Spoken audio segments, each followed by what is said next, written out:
Donald ট্রাম্পের শুল্ক চাপ আর আর্টিফিশিয়াল ইন্টেলিজেন্সের প্রসারের কারণে চলতি বছরও কর্মী ছাঁটাই করবে প্রযুক্তি প্রতিষ্ঠান, জ্বালানি কোম্পানি, এমনকি খুচরা বিক্রেতা প্রতিষ্ঠানও। এর মধ্যে রয়েছে Intel, Meta, Microsoft, Adidas, CNN, Disney, Blue Origin, এমনকি বিমান নির্মাতা প্রতিষ্ঠান বোয়িং।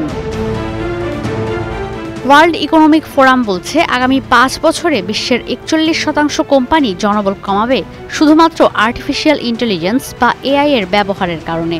ওয়ার্ল্ড ইকোনমিক ফোরাম বলছে ২০৩০ সাল নাগাদ ফিনটেক আর এআই এর ব্যবহার এখনকার সময়ের তুলনায় দ্বিগুণ বাড়বে, যে কারণে অব্যাহত থাকবে কর্মী ছাঁটাই। এরই অংশ হিসেবে জার্মানি থেকে ৫০০ কর্মী ছাঁটাই করছে জুতার ব্র্যান্ড অ্যাডিডাস। যদিও ট্রাম্পের শুল্কে এখনও কোম্পানির ওপর বড় কোনো চাপ পড়েনি, মুনাফাও ভালো ছিল। এরপরও প্রধান কার্যালয়ের ৯% কর্মী ছাঁটাই করছে জার্মান প্রতিষ্ঠান অ্যাডিডাস।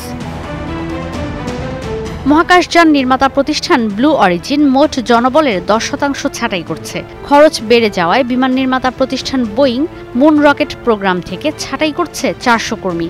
গেল বছরও ১০% কর্মী ছাঁটাই করেছিল বোয়িং। জনবল কমাচ্ছে জ্বালানি প্রতিষ্ঠান ব্রিটিশ পেট্রোলিয়াম বিপি। সারা বিশ্বে কর্মরত অন্তত ৭৭০০ কর্মী আর ঠিকাদারকে ছাঁটাই করবে এই প্রতিষ্ঠান, যা প্রতিষ্ঠানটির মোট জনবলের ৫%। জ্বালানি প্রতিষ্ঠান শেভরন ২০২৬ সাল নাগাদ মোট লোকবলের ১৫ থেকে ২০% কর্মী ছাঁটাইয়ের ঘোষণা দিয়েছে, যা প্রায় ৯,০০০-এর কাছাকাছি। ২০২৬ সাল নাগাদ $২ থেকে $৩ বিলিয়ন খরচ কমানোর লক্ষ্য প্রতিষ্ঠানটির। চিপ নির্মাতা প্রতিষ্ঠান ইন্টেল ছাঁটাই করবে ১৫% বা ৫,০০০-এর বেশি কর্মী। কর্মী ছাঁটাইয়ের তালিকায় আছে মাইক্রোসফটও।